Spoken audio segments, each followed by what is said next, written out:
is the Vintage RPG Podcast, your source for the best in classic and contemporary RPGs. With your hosts, Hambone and Stu. Welcome to the Vintage RPG Podcast, coming at you again from the clubhouse, hidden somewhere in the swamps of New Jersey.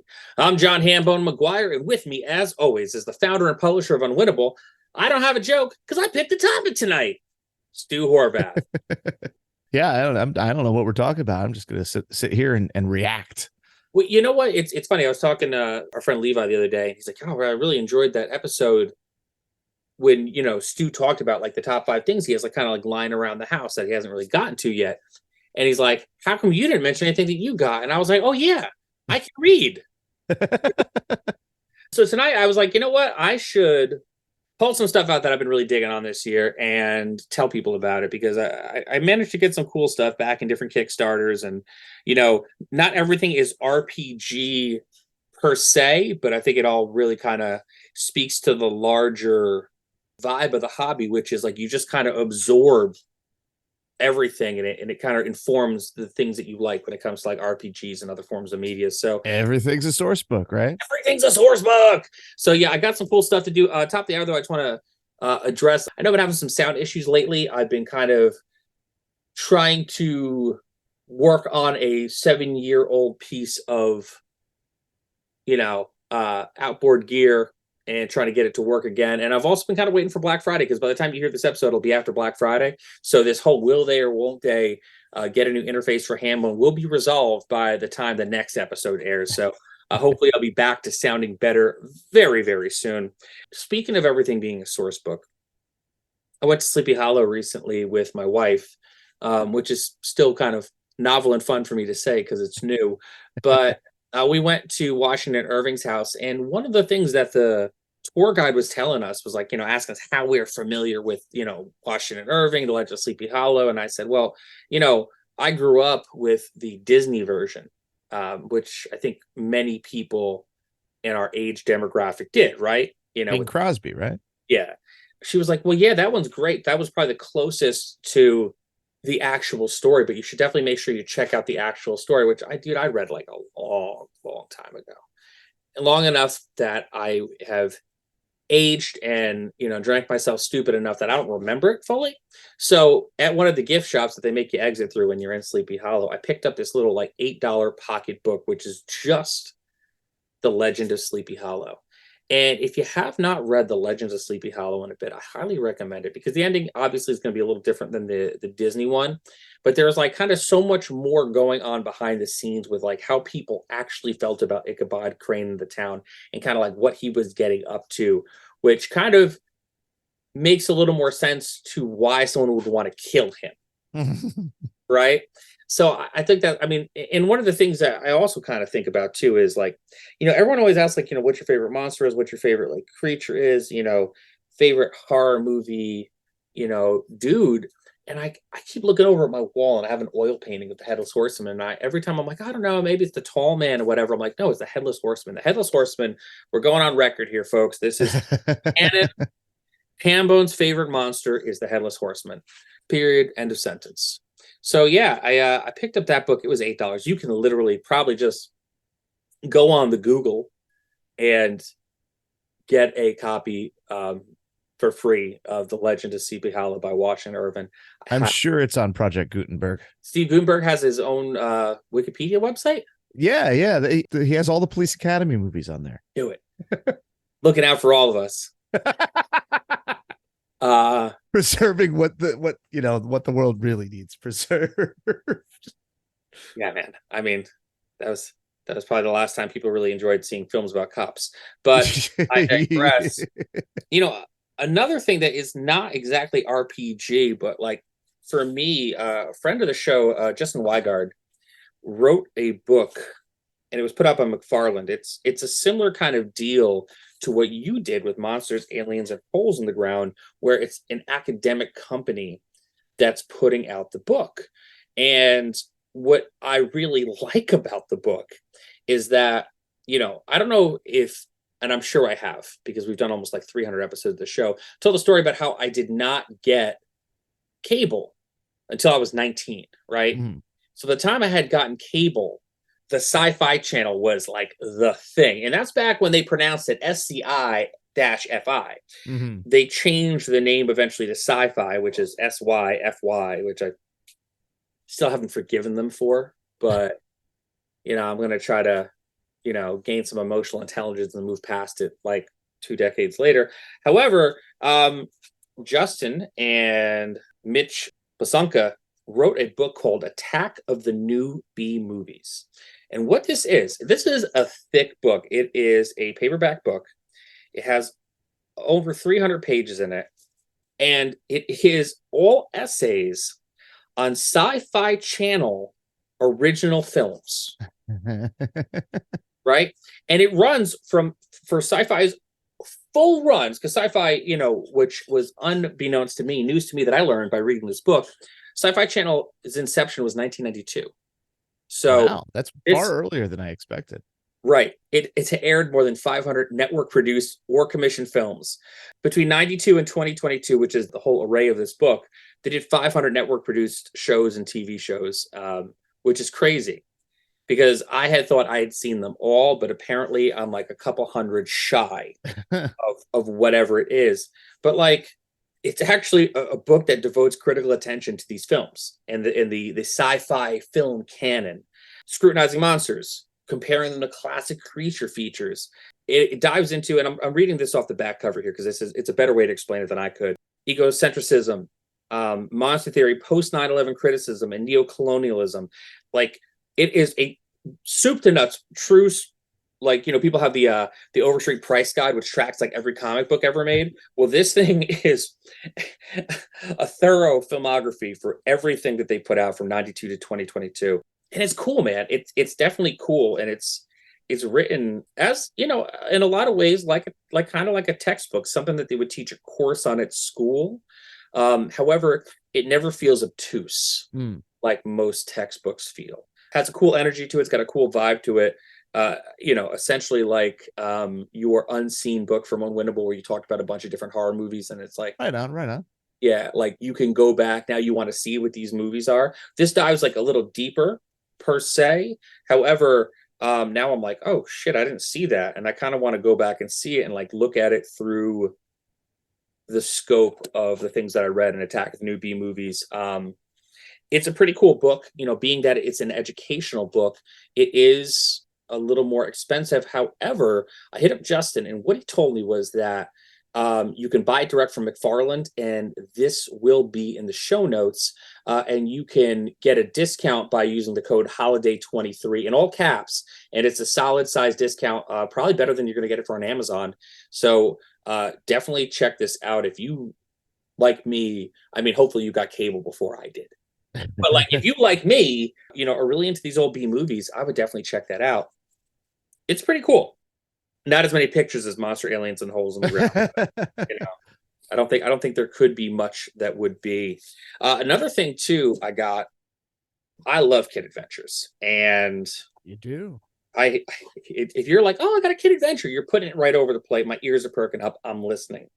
Louis Hofer, Luau Lou, who I know mutually through a bunch of different RPG connects and just being out there in the scene, I guess, wrote a group of games called the Dare Luck Club.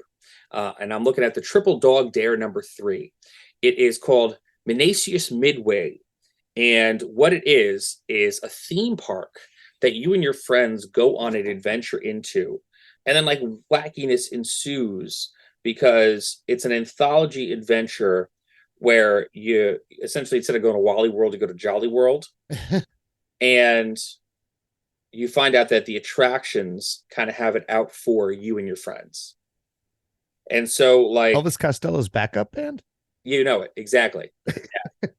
Now the imposters, because apparently when the bass player left, you couldn't do the attractions anymore. Really?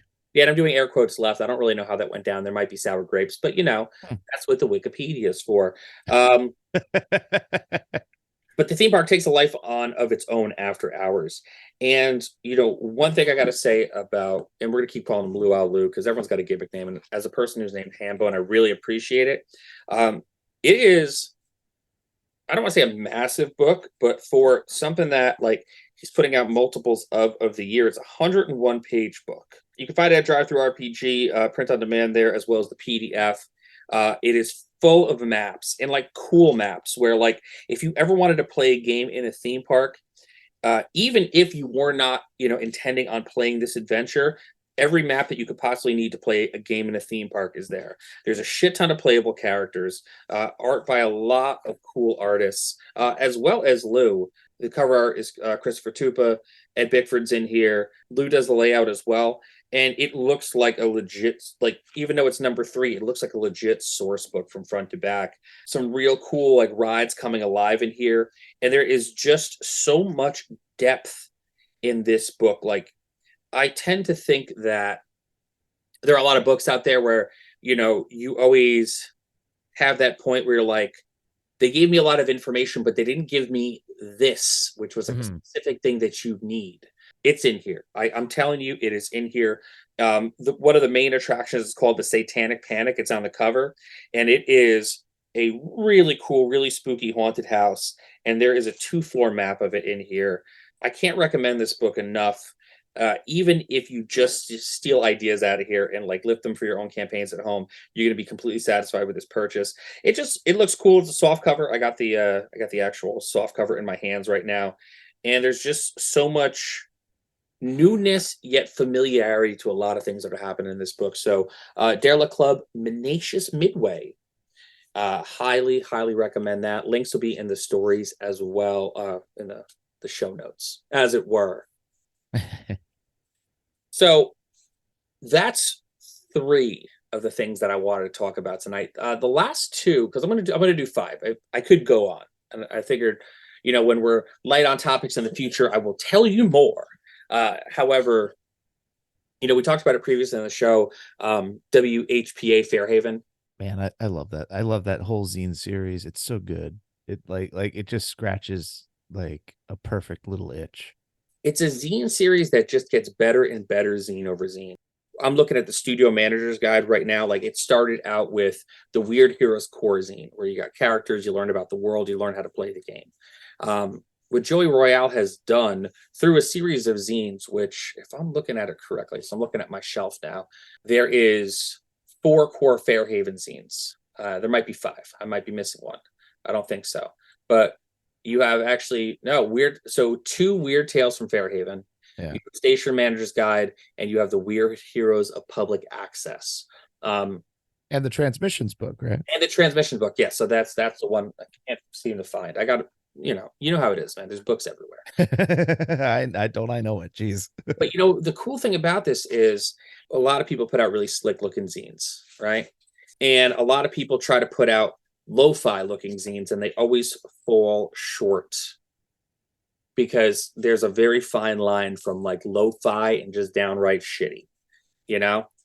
And what Joey Royale has done was he finds this way to walk that fine line so perfectly, where if you pick this up, it looks cool, it feels good in your hands, it looks slick, but then he finds this really nice balance between slick and lo-fi from cover to cover, and that is absolutely no small feat.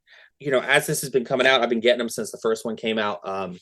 The WHPA Fairhaven, Weird Heroes of Public Access role-playing game. That's the pink cover, and also like the covers are really cool and evocative because they're so bright and single colored with just black and whatever color it is. So Weird Heroes is pink, Station Manager's Guide is orange, Volume 2 of Tales from Fairhaven is like this darkish green color, almost like a seafoam.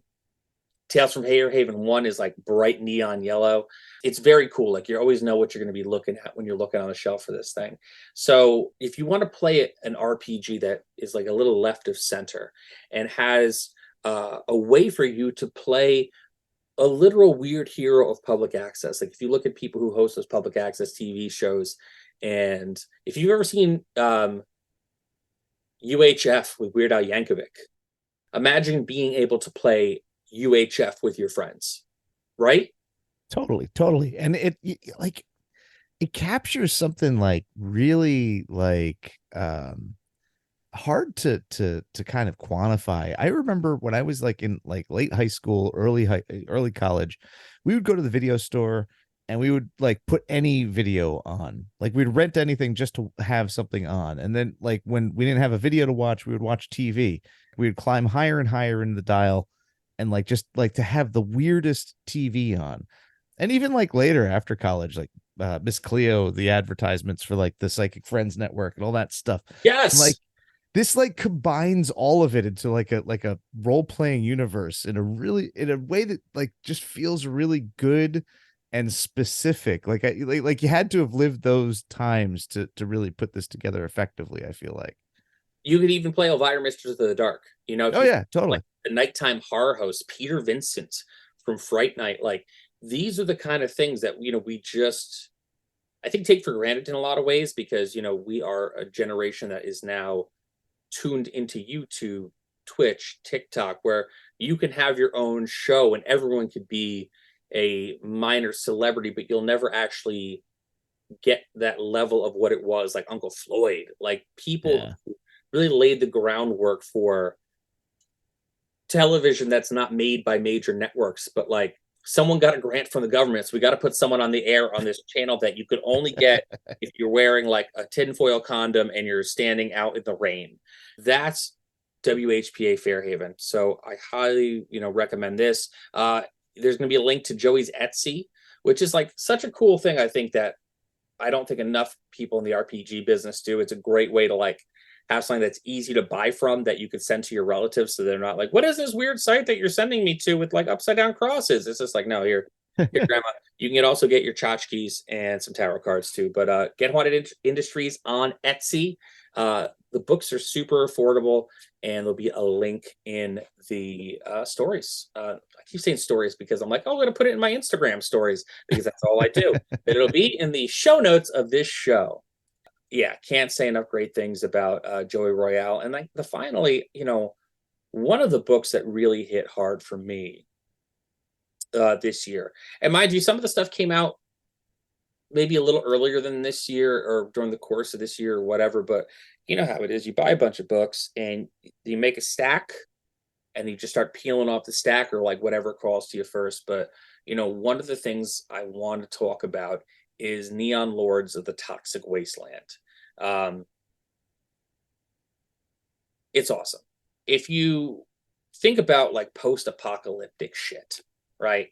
And you think about like what Mad Max looks like in your mind, but also like what would happen if like a Lisa Frank notebook was where you were writing your Mad Max fan fiction. That's Neon Lords of the Toxic Wasteland. And I say that with all of the respect and the love in the world, because this is a thing where it is like pure 80s, 90s vibe. There's Pogs that he made a Pog set for this. The dude's name is Brian Shutter. Great guy, great creator. Really has like the vibe and aesthetic of Neon Lords on the Toxic Wasteland. Just really, really, really dialed in. Very striking book. It's a very large book too. I was really surprised when my Kickstarter arrived and it was like, you know, a substantial, you know, half-inch RPG rule book. It's 300 pages, right? It's nothing to sneeze at. It is nothing to sneeze at. Like, this is a toe breaker, folks. It's all about mutants. You know, the actual description is mutant and mullets, where magic and technology collide. Mutants and monster roams the toxic wasteland in the ruins of the forgotten worlds. And this killer be killed world, only the strong survive. And attitude is everything. Like, it's like a Guar album cover that's playable, you know, and very stylistic. It's very violent. It is a balls to the wall game, you know, in the truest mashup of like medieval fantasy, weird sci-fi, 90s nostalgia. It's so hard to describe it, but when you see it, you instantly understand it. The core rules are based on BX, so there's so much flexibility to this game. Very cool, very customizable as you're playing it. And, you know, one of the things I got to say is we often run into the thing where you find something that you love and then the creator just does not ever support it, right? Mm-hmm. Brian is prolific in consistently putting out like top quality stuff that knows what it's supposed to be and is going to also inform you of what it is as you're playing it. And that's why Neon Lords of the Toxic Wasteland, Total Carnage is, fuck me. Hold on. You know what? Alex, leave that in. It's a tongue twister. That's why Neon Lords of the Toxic Wasteland, Total Carnage Edition, Core Rules with a Z at the end of it, hardcover. You can get it at Goodman. And that's a cool thing, too. Goodman Games is carrying this stuff. You're probably going to do a bunch of holiday shopping there anyway. There's going to be links in the show notes. And this is a solid book. It's going to be what you need to run it and bring your friends into a weird RPG world that they're going to have a blast playing. So I highly, highly recommend that. What was the in the 90s? What was the other band that wasn't Guar that had like ridiculous costumes? You know, I was trying to think of that the other day myself. And they sort of had like the day glow thing. It was they were like Guar, but they were a little bit different and a little bit more like punk, a little bit more like where like Guar is more on the metal tip and like. Is it like green jello? Oh, green jello, yeah. Or green jelly, I guess. Green jelly. Yes, they were green jello and they got sued. Yeah, as you do. I feel like green jelly is very much on like is is on the mood board for Neon Lords. Yeah. Brian's Pinterest must be like magnificently curated. I'm sure it is. And I know that everyone out there is like, I don't know, Pinterest. Yo, every creator's got a Pinterest. Let's just be real about what it is. You know, I will never tell you what mine is, but I have a Pinterest too. But yeah, I mean, like that's like this is the cool thing. I was talking to Levi the other day, which I guess is the last thing that I want to bring up. Friend of the show, Levi Combs, Planet X Games. Like, it is so cool to exist in a time where we actually get to be surrounded by so many people who make cool shit. Mm-hmm. You know, like, you know, I remember coming up in the punk rock scene and like, you know, everyone is like trying their best. Everyone's like doing their thing, but like, you know, that everyone, you know, most of us fell short of what we were trying to accomplish and what we were trying to get across to the people and chasing that sound. Right. Whereas like now that the RPG scene is so robust and it is full of people who are actually successfully creating and executing their visions and sharing that with the world, you know? So when you see these books and you get them in your hand, you have this moment, you're like, wow, like someone thought of this from start to finish. And they thought of it from start to finish. And now it's in my hands and it looks cool. And I'm showing my friends and it looks cool. And like, you kind of feel like you're in the know and you get it, you know, like you weren't part of the creative process, but like you have that thing where you're like, all right, like I know the secret handshake. And we are truly lucky to live in a time where there are so many creators out there. I mean, we could name, we'd have a whole episode. It would just be like us naming a bunch of creators, but there's so many creators out there that we're lucky to know. And we're lucky to be a part of like watching their creation process as it comes in. So finally, Levi Combs, Planet X Games.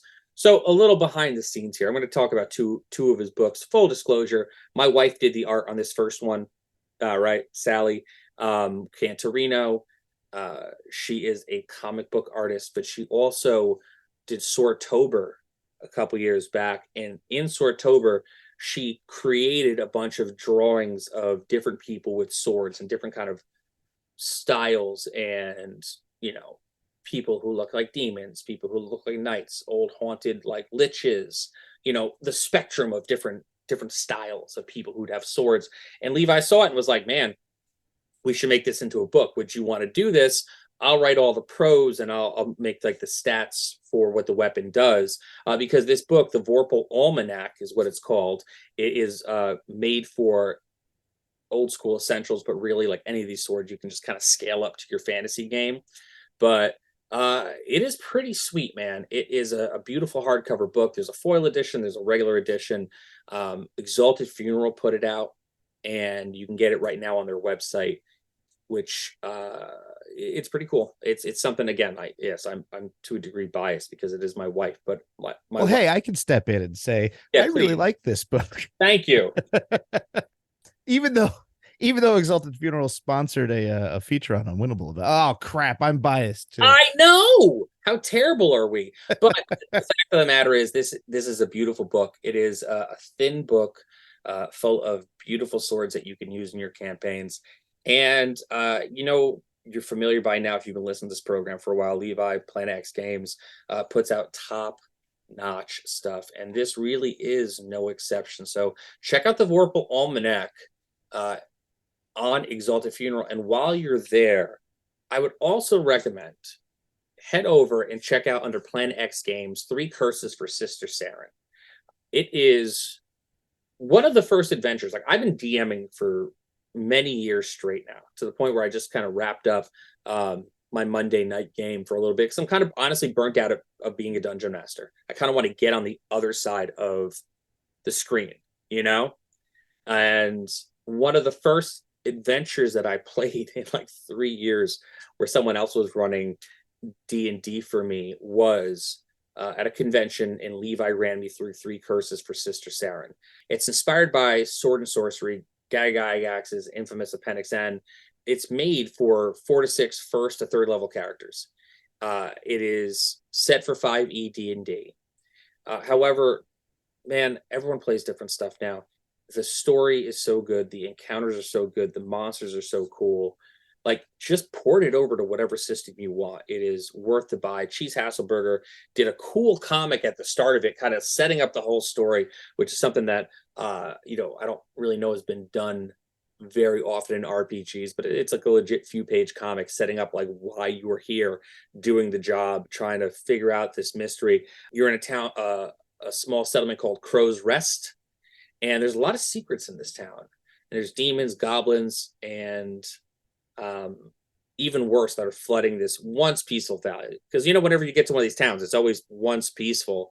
However, you're trying to find the mysterious final resting place of Sister Saren. She was a cleric, and she made the ultimate sacrifice for the town years earlier.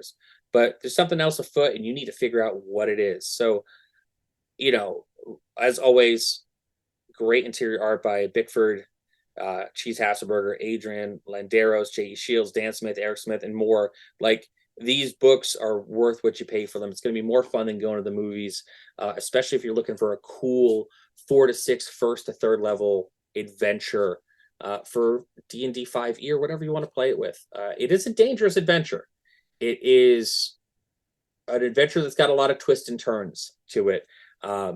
I shockingly didn't die, but I did some real Hambone shit that probably should have instantly led to my demise, but the dice rolled in my favor that day at ShireCon. So that's what I've been messing around with in the apartment, in between writing my own games, and reading issues of Fangoria magazine, which, everybody, it is this episode will be after Black Friday. But if you are listening to this even after Black Friday, why not get a subscription to Fangoria or Rue Morgue if you like horror? Like, keep some of these print magazines in print, because usually around this time of year, there's always some kind of deal to be had.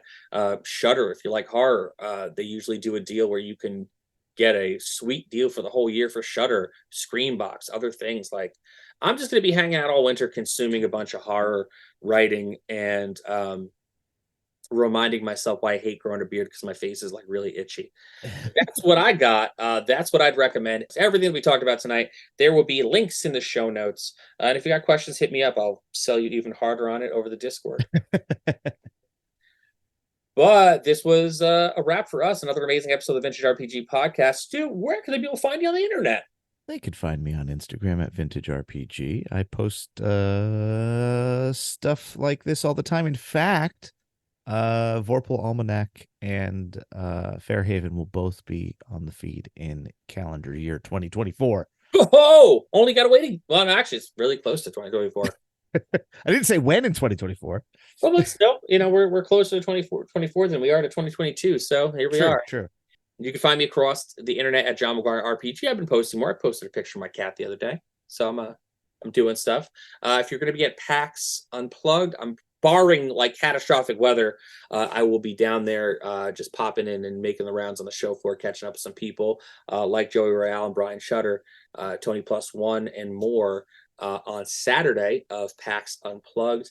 If you are in the Pennsylvania area, the first weekend in January, we'll be down at the Page Convention, rocking all weekend long, making appearances, shaking hands, high-fiving, and slinging our wares. I'll be there shoveling action down your throat. 3-2-1 action RPG is what I'm known for. Stu will have copies of Monsters, Aliens, and Holes in the Ground, a guide. Shit. You don't need the subtitle at this point. I was so close. I did it all weekend when people were coming up to the table, and I was like, oh, check that Stu's book. Rattling it off because we did the Geek Flea last week.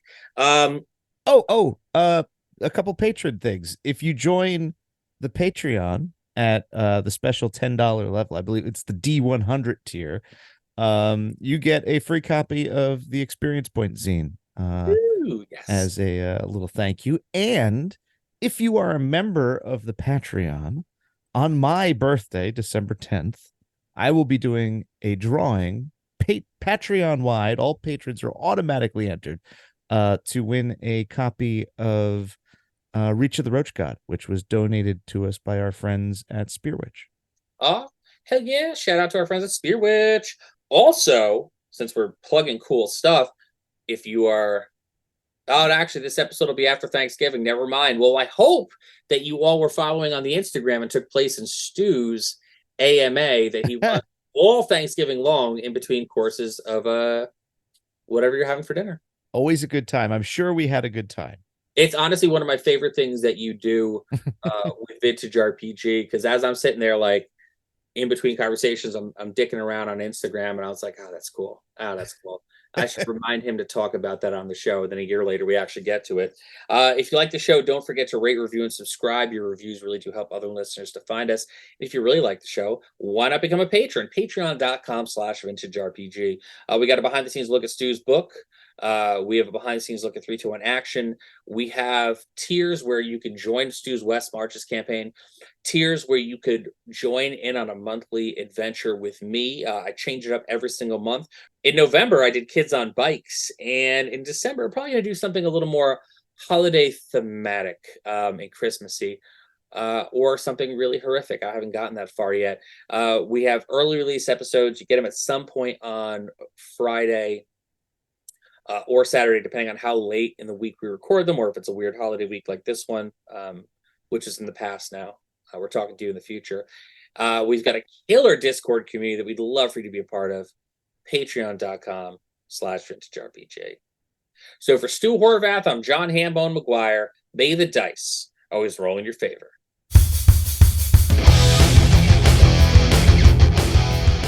Thanks for listening. Don't forget to like, review, and subscribe to the podcast. Every review helps other listeners to find us. The Vintage RPG Podcast is a ham-fisted production. Music by Dega West. Art by Schaefer Brown. If you like the podcast, you should also consider becoming a patron at patreon.com.